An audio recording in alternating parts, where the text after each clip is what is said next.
Huyendo de las amenazas de Herodes, José y María viajaron a Alejandría poco después del nacimiento de Jesús.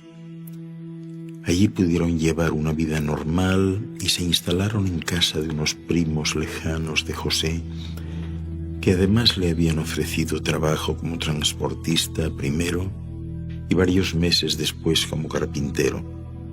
Luego lo promovieron a capataz de un grupo grande de obreros que estaban empleados en la construcción de uno de los edificios públicos más importantes erigidos en esa época. Guardaron silencio y a nadie se le dijo que Jesús fuese el Hijo prometido que esperaban según las Escrituras, aunque uno de los parientes de José se lo reveló a unos amigos de Memphis, descendientes del distante Ekenatón, que terminaron reuniéndose con un pequeño grupo de creyentes de Alejandría en la suntuosa casa del pariente y benefactor de José, poco antes del retorno de la familia nazarena a Palestina, para augurarles buena ventura y homenajear al niño. En esta ocasión, los amigos reunidos regalaron a Jesús un ejemplar completo de la traducción griega de las Escrituras hebreas. En el año 4, José y María demoraron su regreso a Palestina por un tiempo, después de recibir la noticia de la muerte de Herodes, y zarparon entonces de Alejandría en el barco de un amigo de nombre Esraeón, con destino a Jope, puerto al cual llegaron a finales de agosto del año 4 a.C. Se dirigieron directamente a Belén y allí pasaron todo el mes de septiembre en conversaciones con sus amigos y parientes para decidir si debían quedarse allí o volver a Nazaret. Jesús tenía entonces unos 3 años y 2 meses cuando volvieron a Nazaret. Había soportado todos estos viajes muy bien, gozaba de excelente salud y estaba lleno de entusiasmo y alegría infantil al tener un lugar propio para correr y jugar. Sin embargo, extrañaba mucho a sus compañeros de juego de Alejandría, con quienes había sentido muy bien y hasta hablaba su mismo idioma. Camino a Nazaret, José persuadió a María de que lo más conveniente era callar entre los amigos y parientes galileanos el hecho de que Jesús fuese el Hijo prometido, y acordaron no mencionar a nadie estos asuntos. Ambos cumplieron fielmente esta promesa. Este 4º año de vida de Jesús fue un periodo de desarrollo físico normal y de enorme actividad mental, y tuvo su primer amigo de corazón en un niño vecino aproximadamente de su edad llamado Jacob. Jesús y Jacob siempre estaban felices juntos y juntos crecieron y cultivaron una gran amistad y un leal compañerismo. En el año 5, poco más de un año después del regreso a Nazaret, Jesús llegó a la edad de su primera decisión personal y sinceramente moral, y para entonces llegó a tener conciencia por primera vez de su personalidad como Immanuel Micael y a comunicarse por primera vez con su yo superior, además de tomar conciencia de su conexión con el Padre terrenal Maquibenta Melquisedec, con una experiencia especial en relación a su renacimiento en un nuevo cuerpo. Este acontecimiento ocurrió el 11 de febrero del año 2 a.C., y a partir de ahí Jesús no tuvo más conciencia de la llegada de otros seres, a excepción del equipo de Avstar, que dirigía sus actividades con la mayor discreción. En el año 6, su padre José, carpintero, constructor, tenía muchas obras en Caná, en Belén de Galilea, Magdala, Naín, Séforis, Capernaum y Endor, así como también mucho trabajo de construcción en Nazaret y sus alrededores. Por esa razón hizo varios viajes con su padre a estas ciudades y aldeas vecinas. Era un observador agudo y acumuló muchos conocimientos prácticos en estos viajes lejos de su hogar. De hecho, se interesaba particularmente por la forma de vivir en la tierra de los seres humanos de aquel tiempo. En este año Jesús aprendió a mitigar sus fuertes emociones y vigorosos impulsos y adaptarse a las demandas de la cooperación familiar y de la disciplina hogareña. María era una madre amante, amantísima, pero creía en una disciplina bastante estricta. Y Jesús, niño, dedicaba mucho de su tiempo libre, cuando su madre no necesitaba de su ayuda en los quehaceres domésticos, al estudio de las flores y de las plantas durante el día y de las estrellas por las noches. Le causaba preocupación su costumbre de recostarse de espaldas, mirando con curiosidad los cielos estrellados, mucho después de la hora en que debía irse a dormir, en este hogar nazareno tan bien organizado. En el año 7, la vida recreativa de los niños judíos en los tiempos de Jesús estaba bastante limitada, porque con frecuencia los niños jugaban imitando las actividades serias que observaban en los adultos. Mucho jugaban ellos a bodas y funerales, ceremonias que presenciaban con tanta frecuencia y que les resultaban tan espectaculares. Bailaban y cantaban, pero contaban con pocos juegos organizados, como los que disfrutan los niños de generaciones más recientes. A Jesús, en compañía de un niño vecino, y después a su hermano Santiago, les encantaba jugar en el rincón más alejado del taller de carpintería de la familia, donde se divertían con el serrín y los trozos de madera. Les resultaba siempre difícil, especialmente a Jesús, comprender por qué ciertos tipos de juegos estaban mal y eran prohibidos el sábado, pero nunca dejó de conformarse a los deseos de sus padres.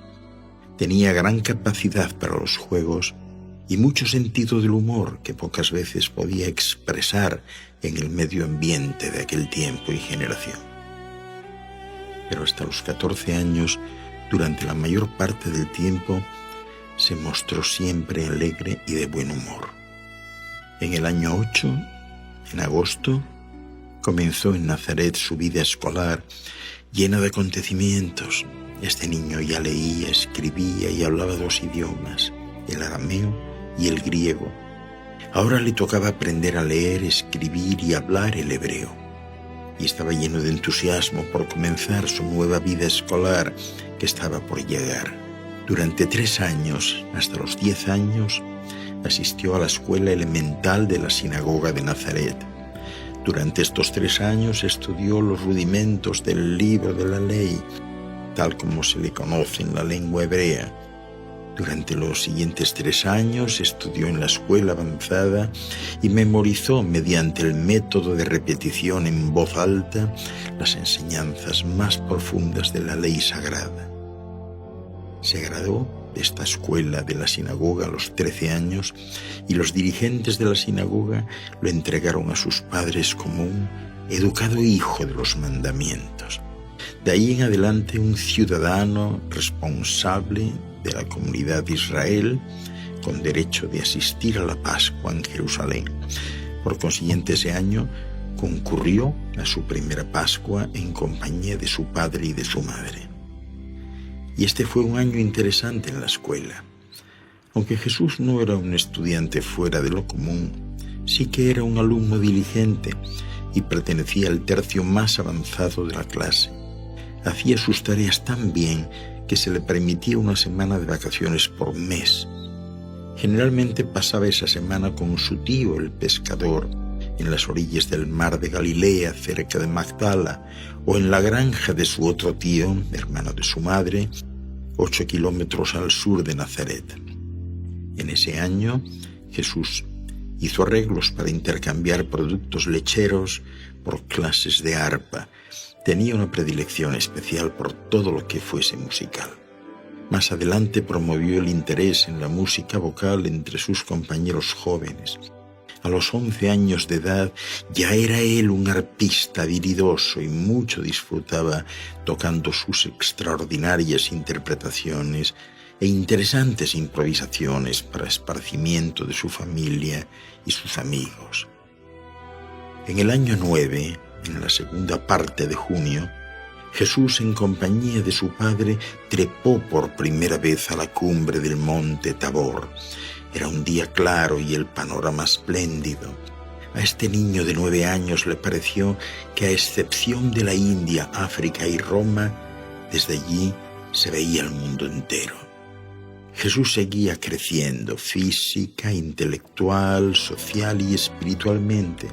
Los viajes afuera del hogar le proporcionaron una comprensión mejor y más generosa de su propia familia, y a esta altura sus padres aprendían de él tanto como seguían enseñándole.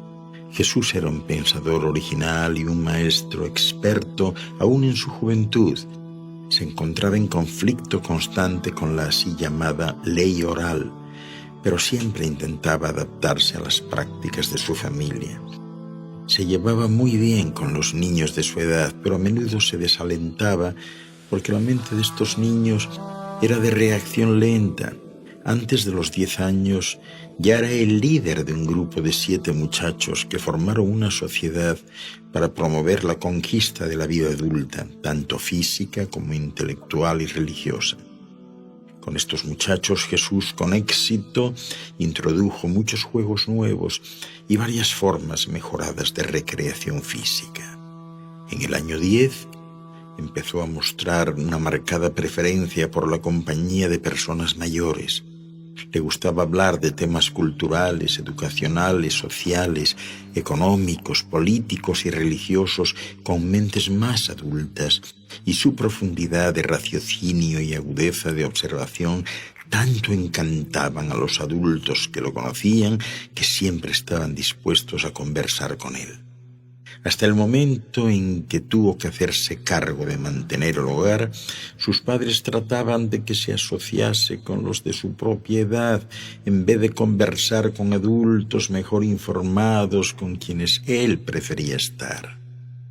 En el año 11, Jesús pasaba mucho tiempo en la tienda de abastecimientos de las caravanas y conversando con los viajeros de todas las regiones del mundo.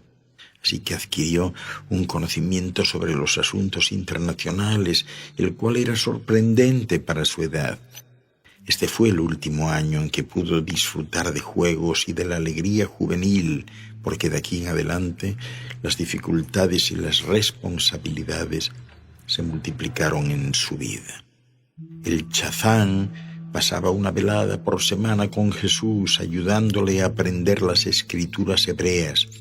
Le interesaba mucho el progreso de este prometedor estudiante y por eso estaba dispuesto a ayudarlo como pudiera. Este pedagogo judío ejerció gran influencia sobre la mente en crecimiento de Jesús, pero nunca pudo comprender por qué Jesús era tan indiferente a sus sugerencias sobre la perspectiva de que fuese a Jerusalén para continuar su educación con los rabinos eruditos. En el año 12, Jesús se ocupó más que nunca de la música, mientras continuaba enseñando a sus hermanos y hermanas en el hogar. En esta época el muchacho se volvió agudamente consciente de la diferencia entre el punto de vista de José y el de María sobre la naturaleza de su misión. Durante todo este año tuvo muchas temporadas de inseguridad y hasta de dudas respecto a la naturaleza de su misión. Su mente humana en desarrollo natural aún no podía comprender por completo la realidad de su doble naturaleza. El hecho de que tenía una sola personalidad lo hizo difícil para su conciencia y le era complicado reconocer el doble origen de esos factores que componían la naturaleza asociada con la misma personalidad. Ya desde entonces, el equipo celeste de Jesús le sacaba por las noches, todos los días, muchas horas. En este tiempo llegó a Silexia, punto central de la entonces Europa, y en Silexia tuvo oportunidad de rodearse con los más eruditos y sabios del momento, y fue allí, precisamente, donde inició su singladura como maestro y dio su primer discurso como maestro. Había comenzado a darse cuenta de su verdadera personalidad. En el año 13, allá por el mes de febrero, cuando Jesús estuvo humanamente seguro de que estaba destinado a realizar una misión sobre la tierra para el esclarecimiento del hombre y la revelación de Dios, en el umbral de la vida adulta y ya graduado de las escuelas de la sinagoga, reunía las condiciones necesarias para ir a Jerusalén con sus padres y participar con ellos en la celebración de su primera Pascua. El festival de la Pascua de aquel año caía un sábado, 9 de abril del año 7 después de Cristo. Un grupo numeroso, unas 103 personas, se prepararon para salir de Nazaret temprano por la mañana del lunes 4 de abril, camino a Jerusalén. Viajaron hacia el sur en dirección a Samaria, pero al llegar a Jezreel se encaminaron hacia el este, rodeando el monte Gilboa en el valle del Jordán para evitar cruzar Samaria. José y su familia hubieran querido cruzar Samaria, pasando por el pozo de Jacob y por Betel, pero los judíos no querían mezclarse con los samaritanos. Por lo tanto, la familia de Jesús decidió seguir camino con sus vecinos a través del valle del Jordán. Jesús preguntaba en el templo: ¿qué es lo que hay realmente en el Santo de los Santos detrás del velo? ¿Por qué las madres de Israel deben separarse de los creyentes varones en el templo? Si Dios es un padre que ama a sus hijos, ¿por qué tanta matanza de animales para ganar el favor divino? ¿Es que se han interpretado erróneamente las enseñanzas de Moisés? Puesto que el templo está dedicado al culto del Padre Celestial, ¿no resulta incongruente permitir allí la presencia de los que se dedican a los negocios y al comercio secular? ¿Será el esperado Mesías un príncipe temporal que ocupe el trono de David? ¿O será más bien la luz de la vida en el establecimiento de un reino espiritual? En el año 14, de todas las experiencias de la vida terrenal de Jesús, los años 14 y 15 de su vida fueron los más cruciales. Estos 2 años después de que comenzase Jesús a cobrar conciencia de su divinidad y destino, y antes de que lograse un alto grado de comunicación con su ajustador residente, fueron los más atribulados de su vida aquí. Ningún joven humano, al experimentar las confusiones y los problemas de adaptación inherentes a la adolescencia, hubo de someterse jamás a una prueba más crucial que aquella por la que pasó Jesús durante su transición de la niñez a la juventud. Porque todo marchaba bien hasta que el aciago martes 25 de septiembre. Ese día un mensajero proveniente de Séforis trajo a esta casa nazarena la trágica noticia de que José, mientras trabajaba en la residencia del gobernador, había sufrido graves lesiones al desmoronarse una cabrilla. El mensajero de Séforis, camino a la casa de José, se detuvo en el taller, donde informó a Jesús del accidente de su padre. Ambos fueron juntos a la casa para llevar la triste nueva a María. Jesús quería ir inmediatamente a ver a su padre, pero María no quiso atender razones, excepto que solo sabía que debía correr a estar junto a su marido. Decidió que iría a Séforis en compañía de Santiago, que por entonces tenía 10 años de edad, mientras que Jesús se quedaría en la casa cuidando de los niños más pequeños hasta su regreso, porque no sabía cuán grave era el estado de José. Pero José murió como consecuencia de sus lesiones antes de la llegada de María. Lo trajeron a Nazaret y al día siguiente se le enterró junto a sus padres. En el preciso momento en que el futuro parecía sonreírles, lleno de buenas perspectivas, una mano al parecer cruel había derribado al jefe de esta familia de Nazaret, desgarrando el corazón de este hogar. Los planes para Jesús y para su educación futura quedaron destruidos. Este joven carpintero que acababa de cumplir 14 años despertó a una cruel realidad. No solo tendría que cumplir con el mandato de su Padre Celestial, Ulsha, o sea, revelar la naturaleza divina en la tierra y en la carne, sino que en su joven naturaleza humana debería asumir también la responsabilidad de su madre viuda y de 7 hermanos y hermanas, y de la que aún no había nacido. Este joven nazareno se convirtió de golpe en el único sostén y consuelo de su familia, tan súbitamente afligida por la desgracia.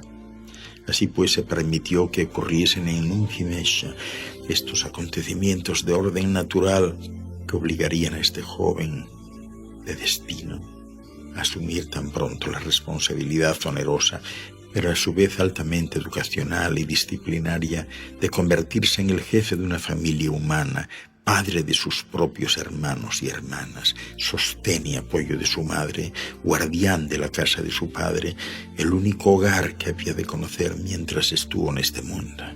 Año 15. Durante este año compuso Jesús la oración que posteriormente enseñaría a sus apóstoles y que muchos conocen como el Padre Nuestro. En cierto modo fue esto algo que evolucionó antes del altar familiar, porque tenían ellos muchas fórmulas de alabar y varias oraciones formales que utilizaban. Después de la muerte de su padre, Jesús intentó enseñar a los niños mayores que podían expresarse individualmente en sus oraciones, así como a él le gustaba hacerlo, pero no alcanzaban a entender su pensamiento e invariablemente volvían a caer en la misma repetición de las oraciones aprendidas de memoria. Para estimular a los mayores entre sus hermanos y hermanas a que se expresasen espontáneamente en sus rezos, Jesús trataba de mostrarles el camino con palabras y frases sugestivas, de manera tal que sin intención alguna por su parte, resultó que todos ellos utilizaban oraciones basadas casi enteramente en lo que Jesús les había sugerido. Y entonces leyó el primer sermón en la sinagoga.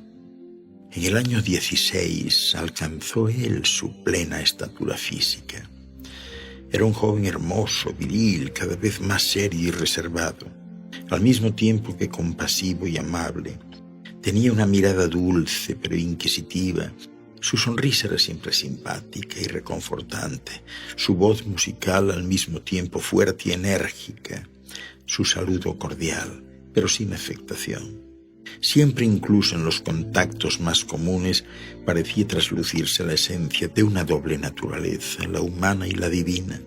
Siempre se transmitía esa combinación de amigo cordial y de maestro autoritario, y estos rasgos de personalidad comenzaron a manifestarse desde temprano, ya desde su adolescencia.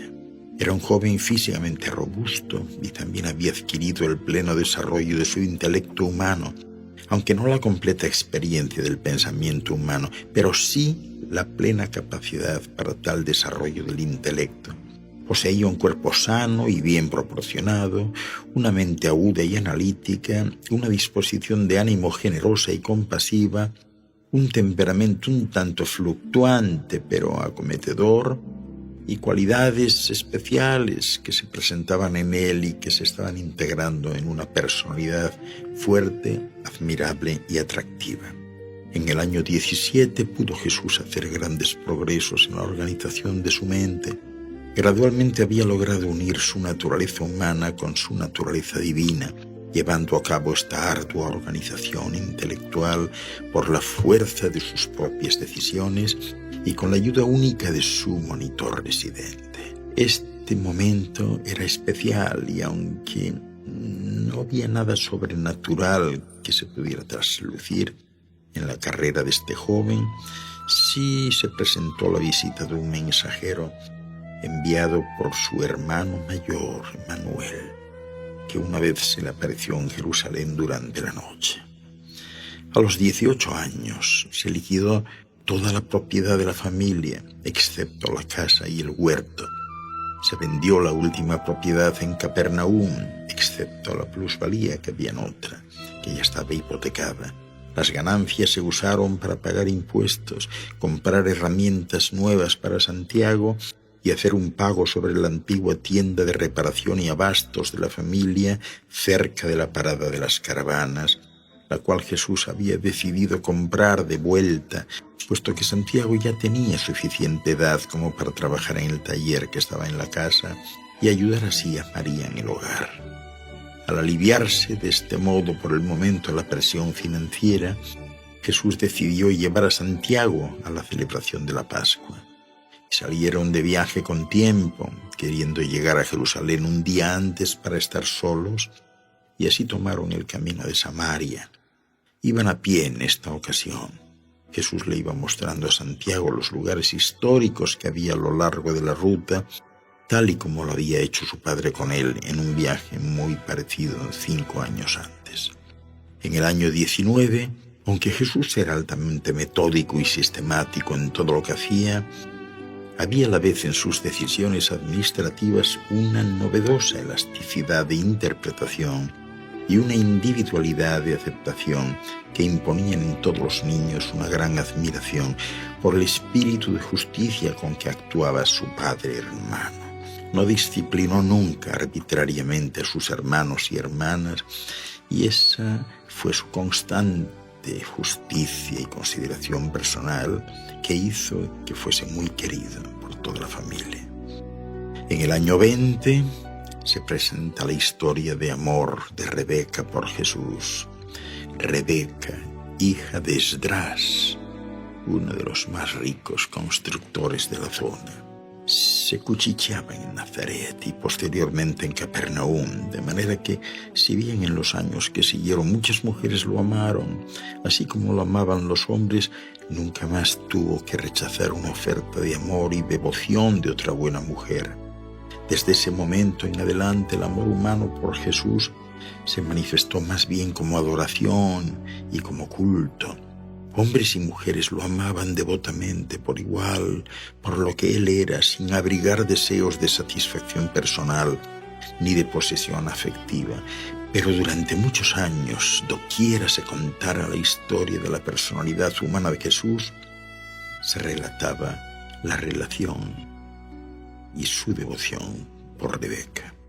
En el año 21 Jesús se dispuso con todo empeño y con plena conciencia de sí mismo a la tarea de completar la experiencia y conocer a fondo la vida de la forma más baja de sus criaturas inteligentes, para así ganar final y plenamente el derecho al gobierno incondicional de este universo por él creado.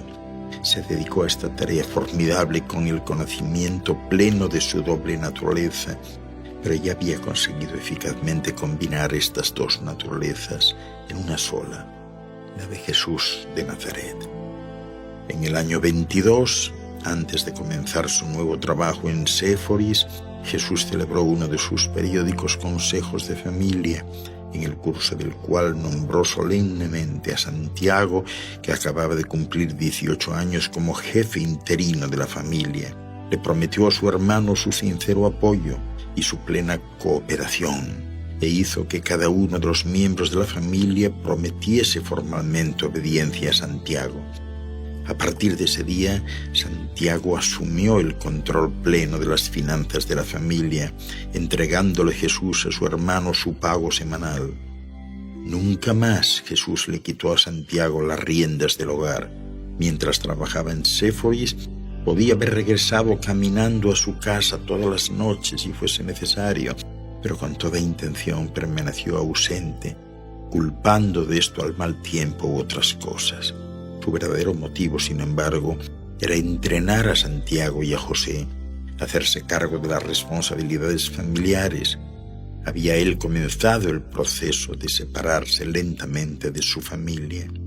Jesús volvía a Nazaret todos los sábados, y a veces durante la semana cuando lo exigía la ocasión, para ver cómo andaban las cosas o para aconsejar o hacer sugerencias útiles. En el año 23, los 4 últimos meses, los pasó Jesús en Damasco, como huésped del mercader a quien conociera por primera vez en Filadelfia cuando iba camino de Jerusalén. Un representante de este mercader, que se encontraba de paso en Nazaret, buscó a Jesús y lo escoltó a Damasco. Este mercader, medio judío, proponía donar una cuantiosa suma de dinero para el establecimiento de una escuela de filosofía religiosa en Damasco. Soñaba él con crear un centro de estudios que pudiera rivalizar y ser superior al de Alejandría, y le propuso a Jesús que emprendiera inmediatamente una larga gira por los centros educacionales del mundo como paso preparatorio para convertirse luego en el director de este nuevo proyecto. Fue esta una de las más grandes tentaciones que Jesús tuvo que afrontar en el curso de su carrera puramente humana. En el año 24 Jesús regresó a Nazaret. Los 6 meses restantes de este año fueron los más tranquilos de toda su carrera. Mucho disfrutó de este respiro pasajero, de este periodo libre de problemas y dificultades. Además estaba en frecuente comunicación con su Padre en los cielos e hizo formidables progresos en el dominio de su mente humana. En el año 25, sus temporadas de profunda meditación se veían interrumpidas a menudo por Ruth y sus compañeras de juego. Siempre estuvo Jesús presto a posponer la contemplación de su obra futura por el mundo y el universo para compartir la alegría infantil, la resplandeciente felicidad de estos pequeños que nunca se cansaban de escuchar a Jesús cuando relataba las experiencias de sus diversos viajes a Jerusalén. Y mucho disputaban también de sus historias sobre los animales y la naturaleza.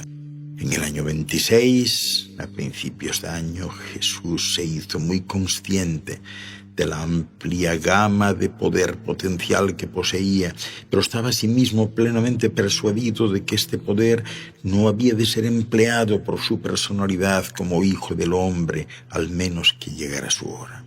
En esta época, aunque poco decía, mucho pensó sobre su relación con su Padre en los cielos. La conclusión de tanta reflexión fue expresada cierta vez en su oración en la cumbre de la colina, cuando dijo: «Sea yo quien fuere, y sea cual fuere el poder que yo pueda ejercer o no, he estado siempre y siempre estaré sujeto a la voluntad de mi Padre celestial». Sin embargo, mientras este hombre iba y venía del trabajo a la casa y de la casa al trabajo en Nazaret, era literalmente cierto en cuanto a un vasto universo que en él se ocultaban todos los tesoros de la sabiduría y del conocimiento.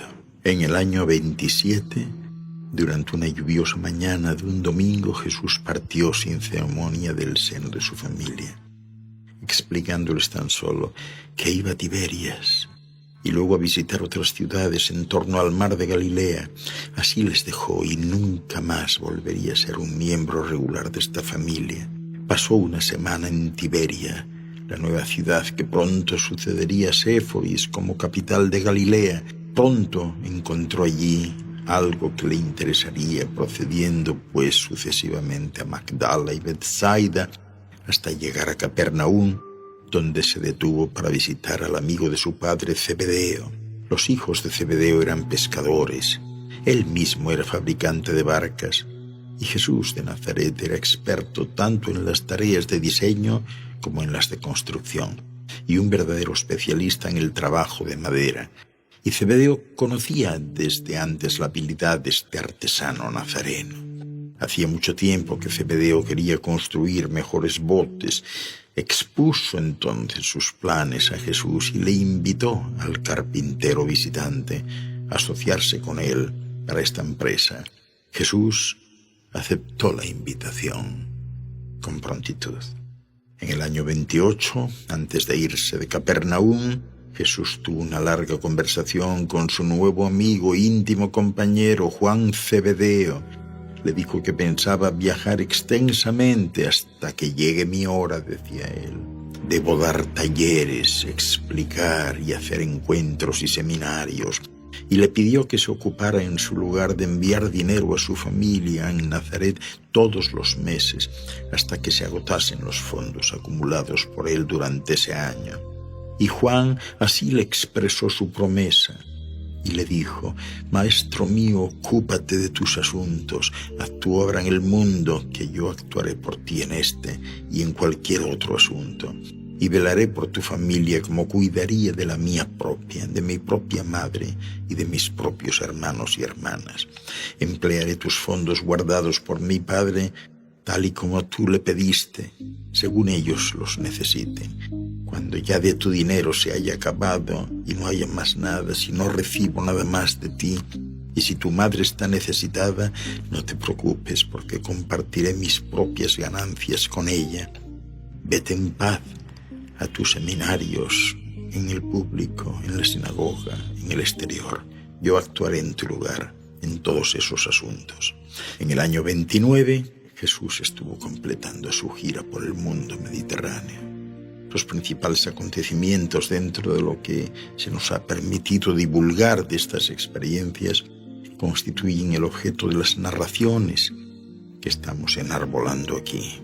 A través de esta gira por el mundo romano, por muchas razones a Jesús se le conoció como el escriba de Damasco. En Corinto y en otras escalas del viaje de regreso se le conoció, sin embargo, como el tutor judío. Este fue un periodo extraordinario en la vida de Jesús. Durante este viaje se puso en contacto con muchos de sus semejantes. Sin embargo, esta experiencia es una fase de su vida que él nunca reveló ni a su familia ni a ninguno de los compañeros que tenía. Jesús vivió su vida en la carne y partió de este mundo sin que nadie, salvo Zebedeo de Betsaida, supiera que él había hecho este extenso viaje. Algunos de sus amigos pensaron que había regresado a Damasco, otros pensaron que se había ido a la India. Su propia familia se inclinaba a creer que estaba en Alejandría, ya que sabían que una vez había sido invitado a ir allí con el objetivo de convertirse en asistente de un chazán. Pero nadie sabía que él hacía giras por las noches, que todas las noches iba a distintos lugares del mundo, que visitó toda Europa, Asia, África y toda América, norte, centro y sur, y regresaba. Y en esas estancias, a veces en las que desaparecía, también llegó a ir a estos lugares durante el día.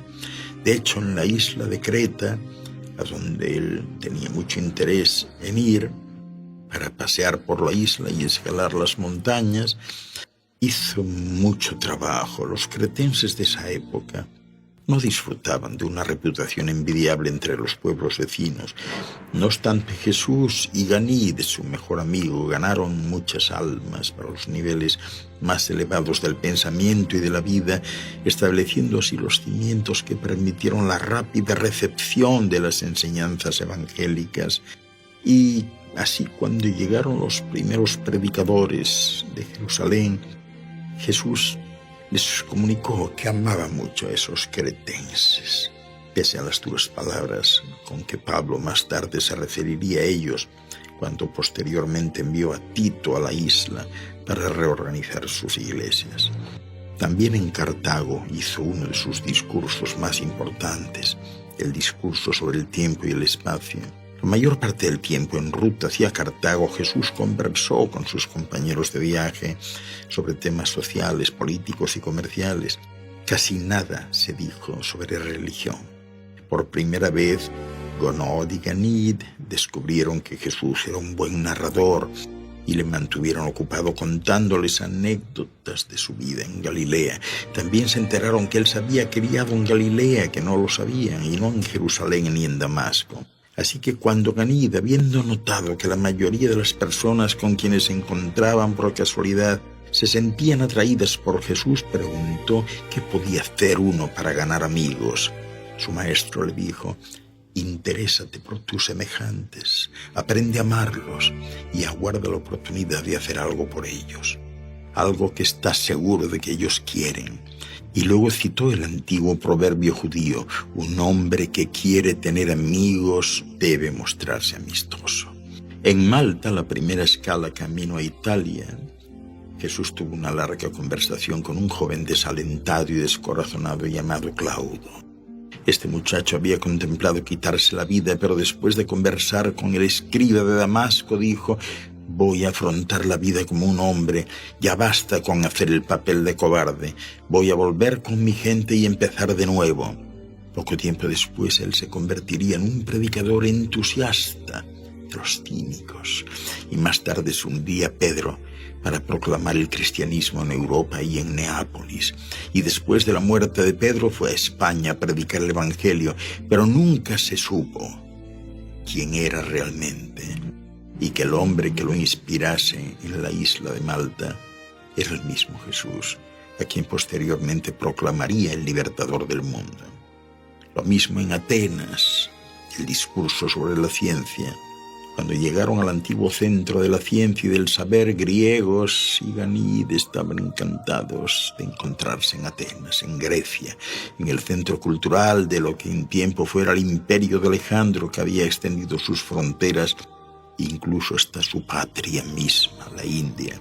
Allí había pocos negocios que hacer, de manera que Gounod pasó la mayor parte del tiempo con Jesús y Ganid visitando los muchos sitios de interés. En Chipre también hizo un discurso sobre la mente, en Antioquia también. En el año 30 finalizó su viaje por el Mediterráneo. Jesús había ganado dinero suficiente como para cubrir los gastos diarios casi hasta el momento del comienzo mismo de su ministerio público. Pero a excepción de Zebedeo de Capernaum y de los que le conocieron en el curso de esta gira extraordinaria, el mundo nada supo de este viaje. Su familia creía que había pasado ese periodo de tiempo estudiando en Alejandría, pero Jesús nunca confirmó estas suposiciones, ni tampoco hizo nada por refutarlas abiertamente.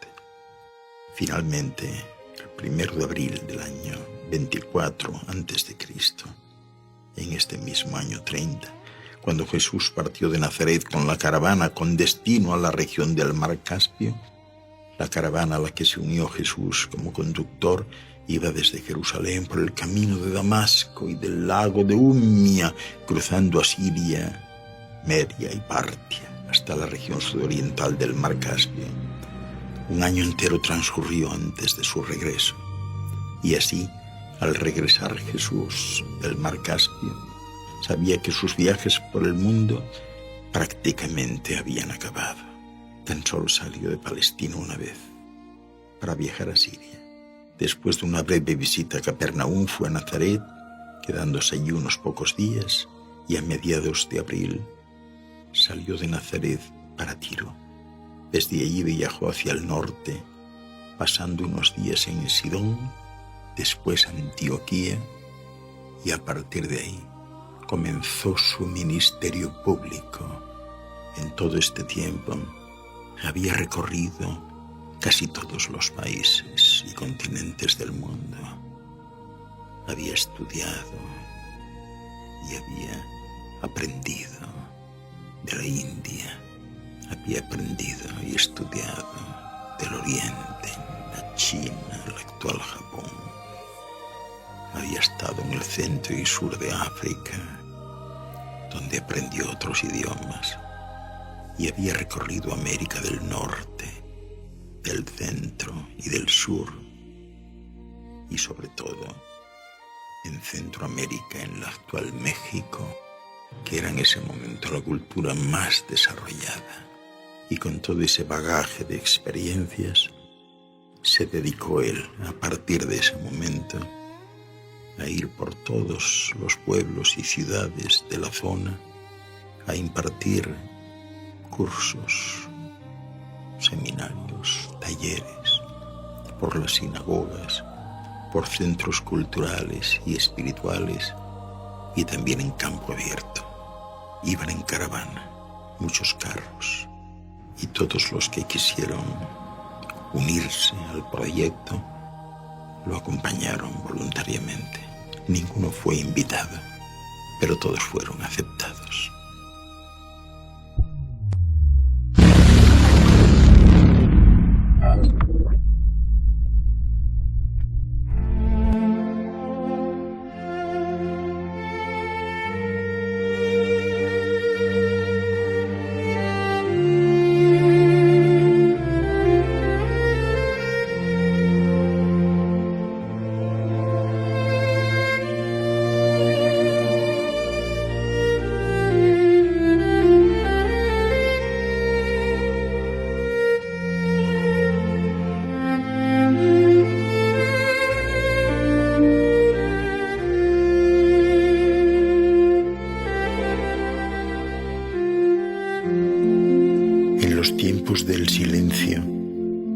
cuando el mundo aún no lo sabía, un niño nació entre sombras, con un destino de luz. No vino solo, ni estaba desamparado.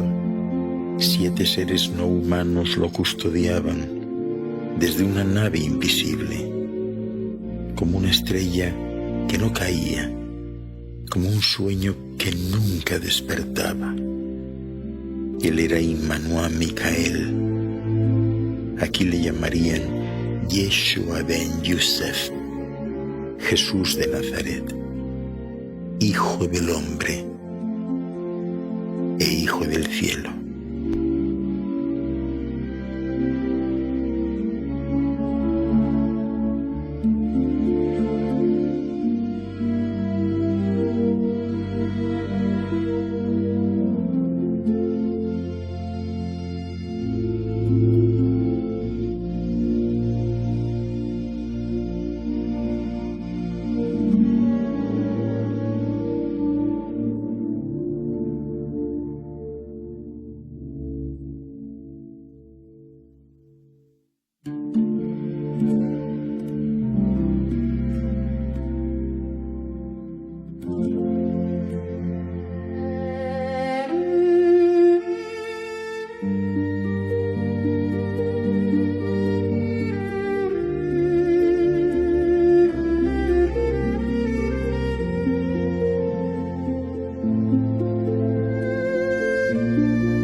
Es el que manda.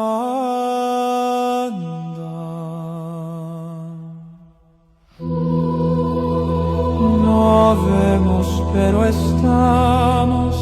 No hablamos, pero escuchamos. No tocamos, pero sostenemos. Porque tu niño es el puente entre dos mundos.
6 años ya no era solo un niño, ya no dormía como los demás. Por las noches lo llevaban al reino de Kush y a otros lugares del mundo, donde aprendía lenguas perdidas y el latido de las estrellas.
Las estrellas me llaman por mi nombre,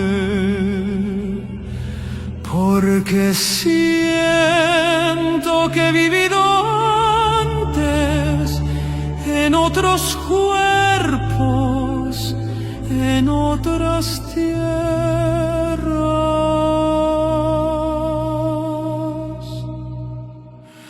Yo soy Jesús,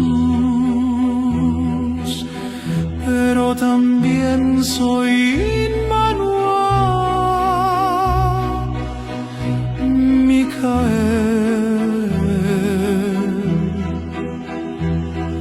Yo soy carpintero, pero también soy hijo del Padre Ulsa. No me basta mirar el cielo,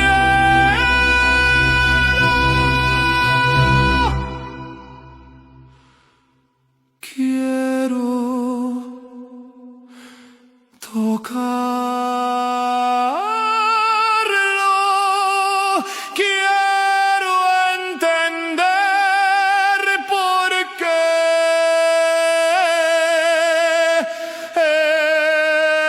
aquí.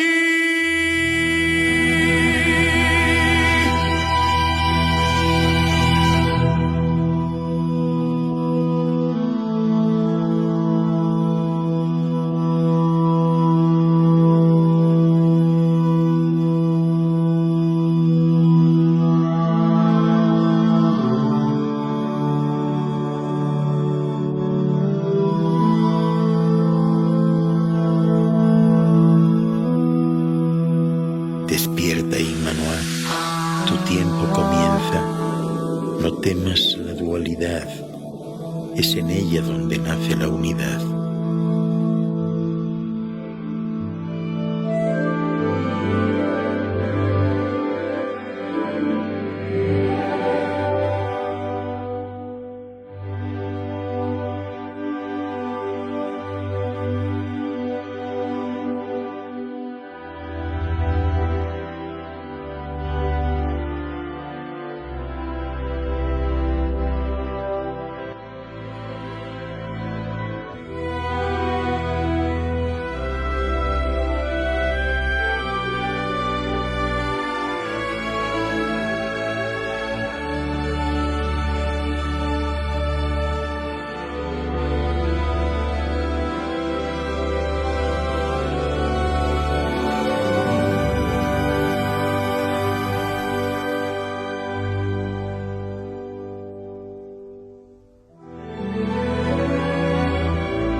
Oíste, niño, lo que te enseñé. La ley es ley y no se cuestiona. Pero maestro, ¿y si la ley no entiende el llanto del pobre, el hambre del niño, el dolor de la viuda? Calla, no desafíes lo establecido, no desafío, solo pregunto, ¿acaso Dios no quiere que entendamos? ¿O solo quiere que obedezcamos?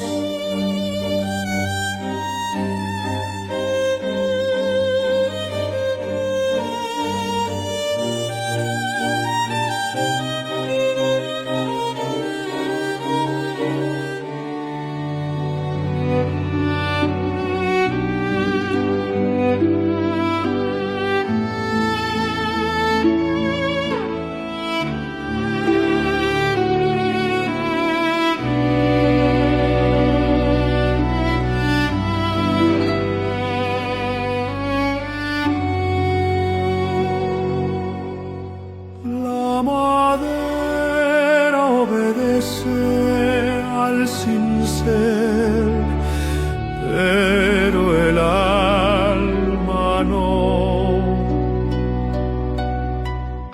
Yo toco el arpa y la música nace libre, sin leyes, sin cadenas.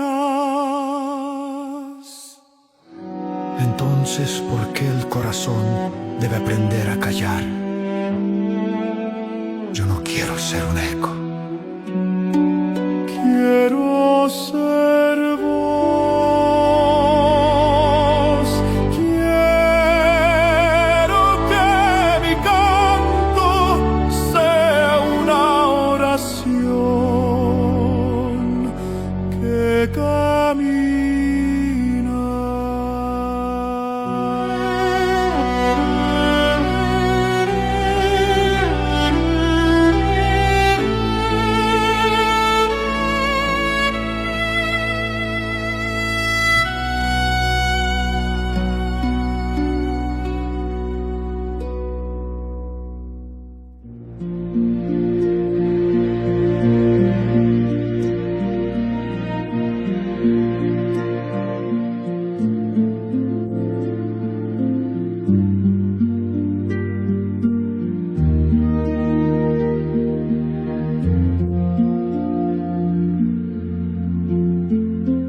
A los 12 años cruzó los Alpes, llegó a Silexia, donde los pueblos del norte soñaban con un mundo sin guerras, con un mundo en paz.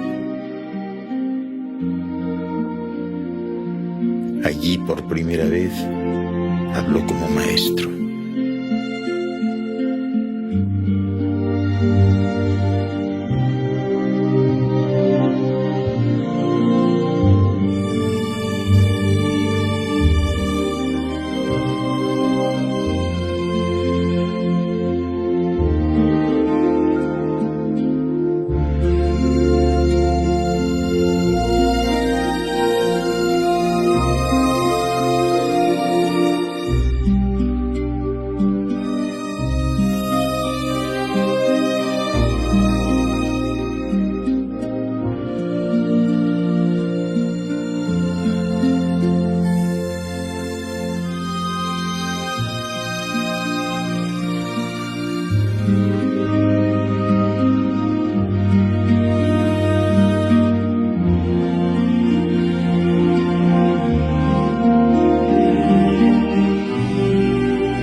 Escuchad, no vengo a traer espada,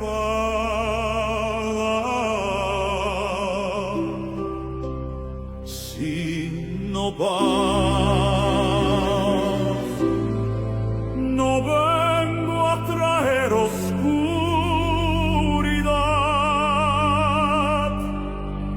sino luz. No vengo a traer enfermedad,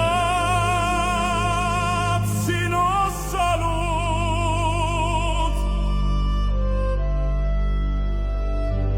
Porque el Padre no es un Dios de fuego, sino de amor.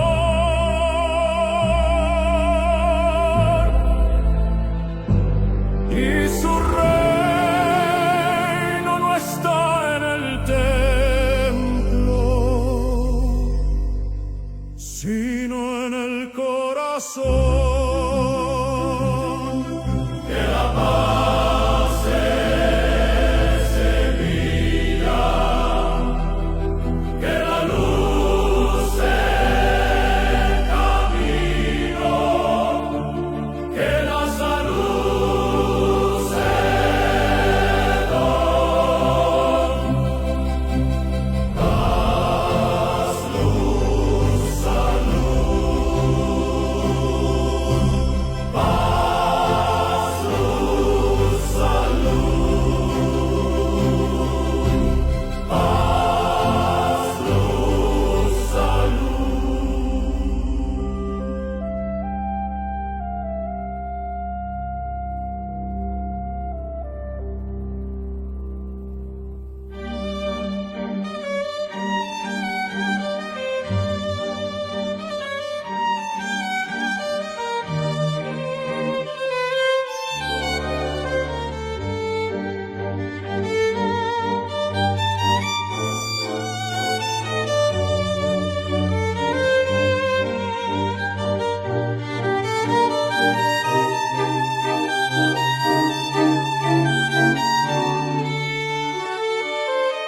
Un martes de septiembre el andamio se derrumbó. Su padre terrenal, José, murió sin despedirse. Y aquel hijo de 14 años se convirtió en padre.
Que me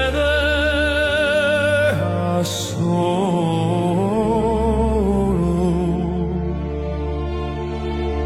Tú me enseñaste a tallar la madera, a respetar el sábado, a callar lo que no debía decir,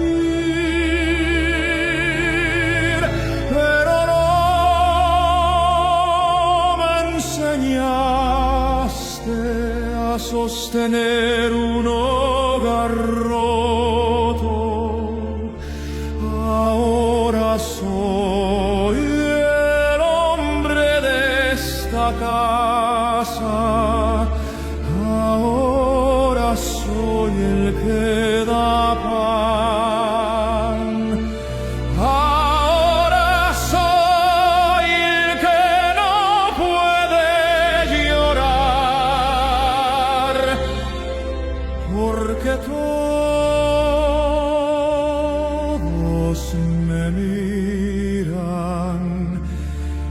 Pero Padre celestial, si tú me escuchas, dame fuerzas no para ser fuerte, sino para ser bueno.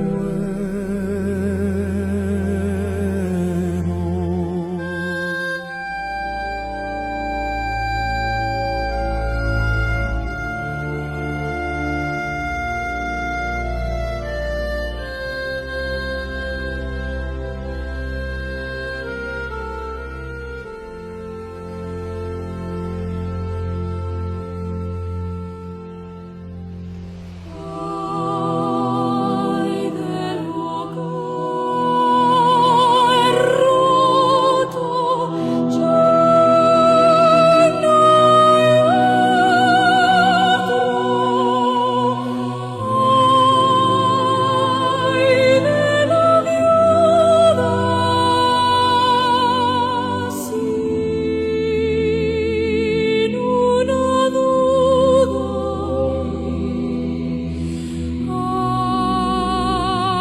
Ay de los huérfanos,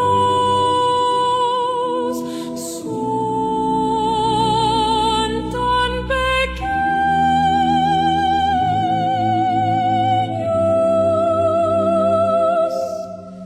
son tan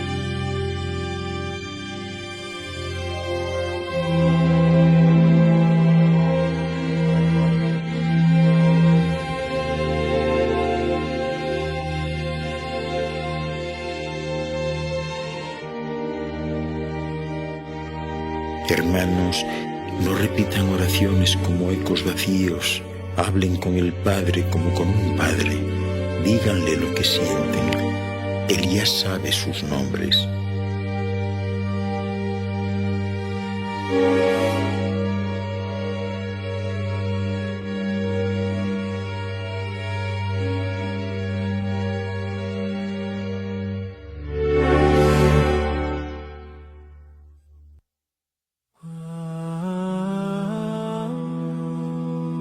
Amado Padre Creador,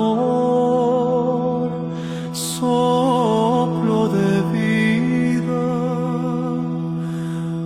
fuente del sonido, hacedor sin palabras,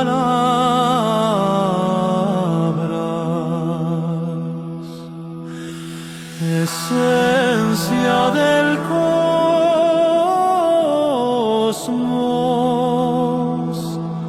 que tu luz brille dentro de nosotros, entre nosotros y fuera de nosotros, para que podamos expresarla.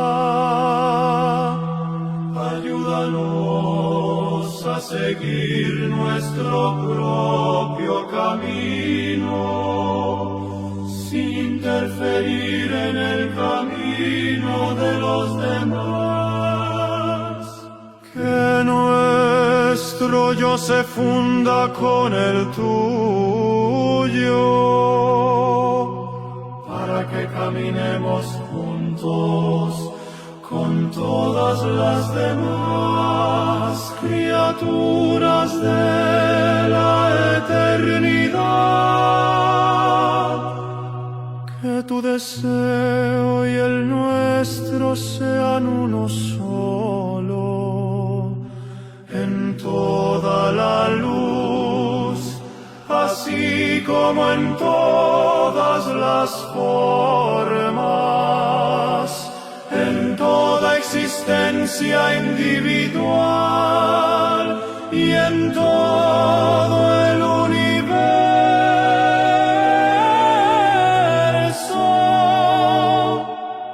Haznos sentir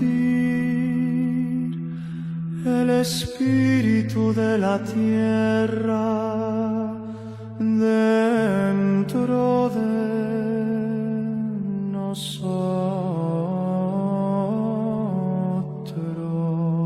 para de esta manera sentir la sabiduría que emana de todas partes.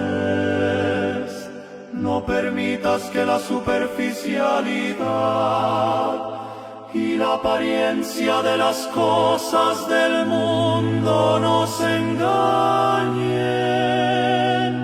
Inspíranos para liberarnos de todo aquello que impida nuestro crecimiento. No nos dejes caer en el olvido de quienes somos en realidad, para que podamos divisar claramente el horizonte al que nos dirigimos.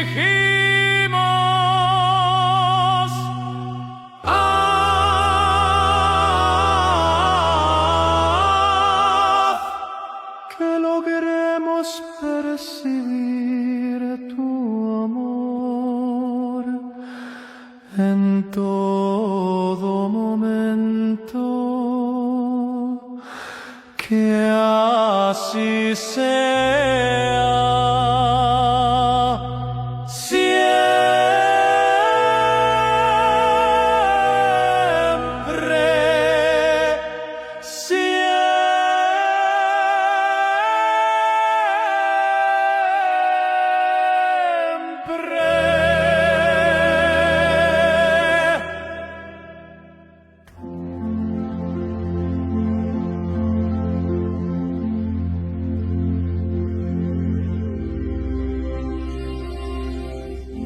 Durante 6 años, cada noche, su equipo lo llevó a los confines del mundo, a la India donde aprendió el silencio, a China donde aprendió el equilibrio, a América donde aprendió el ritmo de la tierra.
te veo, Rebeca, y veo tu belleza, tu bondad,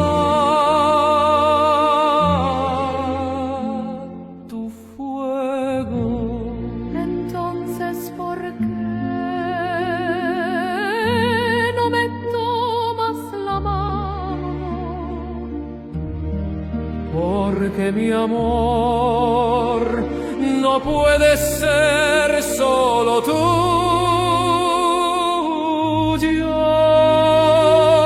Mi amor debe ser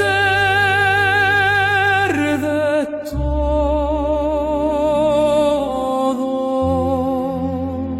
Pero yo no quiero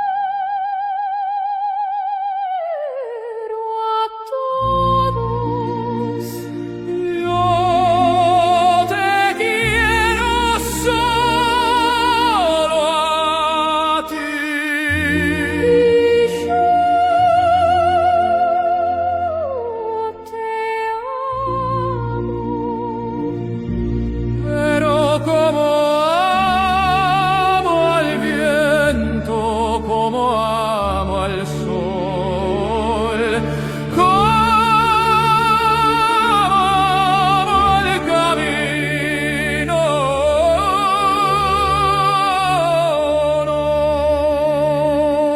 no puedo poseerte.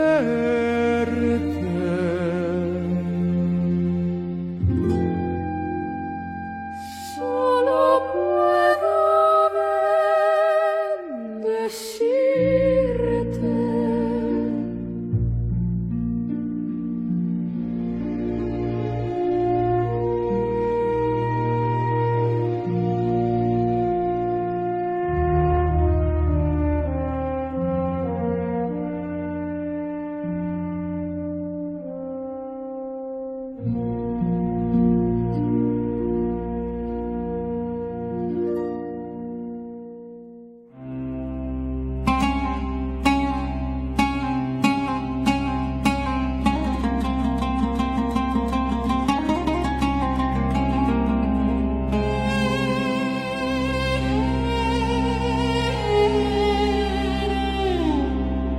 Ven, Jesús, Maestro de sabiduría,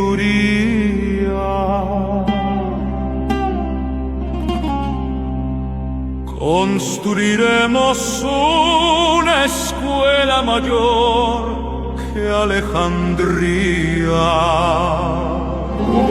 Tú serás su rey, yo seré tu siervo, y el mundo te aclamará sin cruz ni dolor.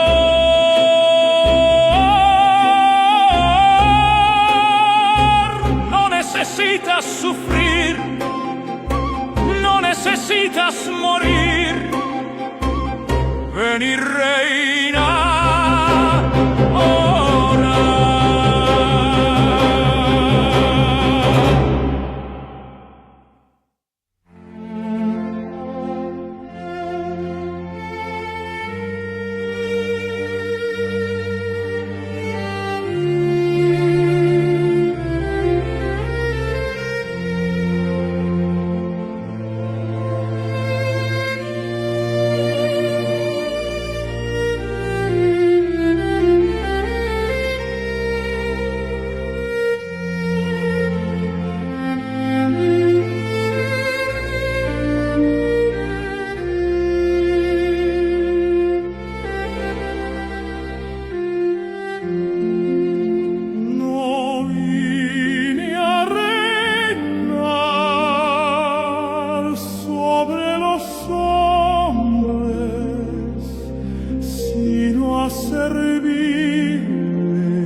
ser aplaudido, sino a ser comprendido.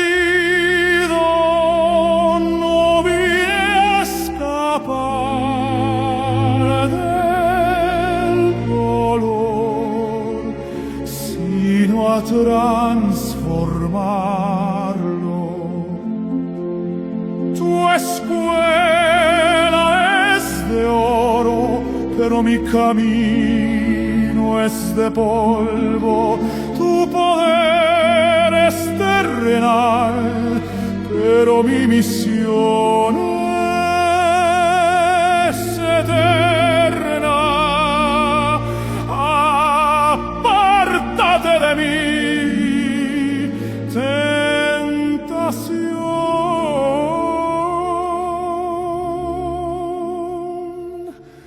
Mi hora no es esta.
No tengo futuro, mi vida es polvo y ceniza.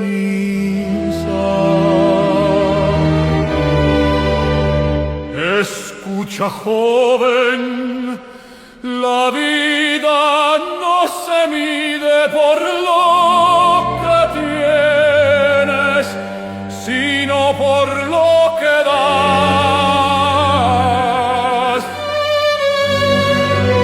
Vuelve a tu pueblo.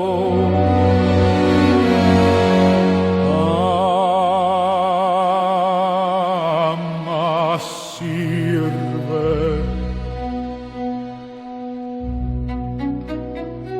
Y descubrirás que ya eres libre.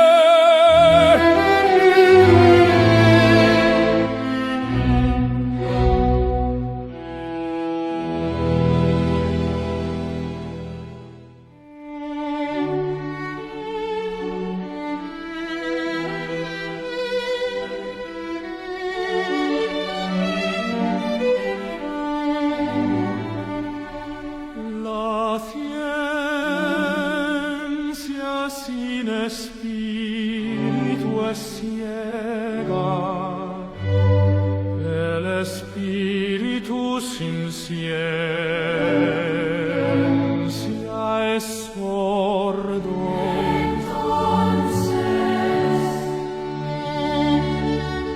Caminen con ambos ojos abiertos, pregunten, busquen, y cuando encuentren, no lo guarden, compártanlo.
salió de Nazaret, no dijo adiós, solo partió, como quien cumple con lo eterno.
Hecho está, mi hora llega, dejé el taller, dejé el hogar, dejé el nombre de hijo,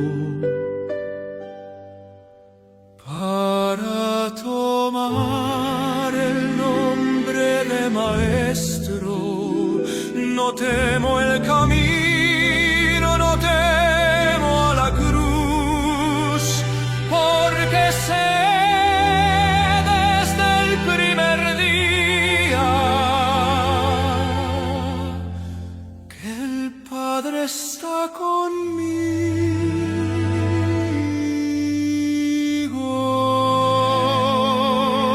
que la paz sea semilla, que la luz sea camino, que la salud sea don, paz, luz, salud. Paz, luz, salud. Paz, luz, salud. Paz, luz,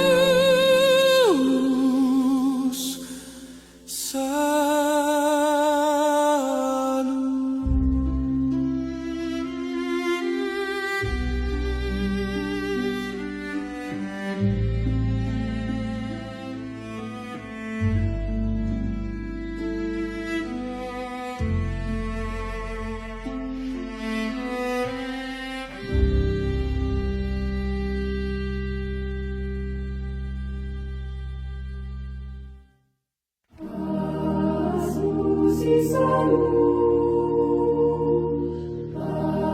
Pasus y salud. Pasus y salud. Kasem zadale basamek lemet kaf sashi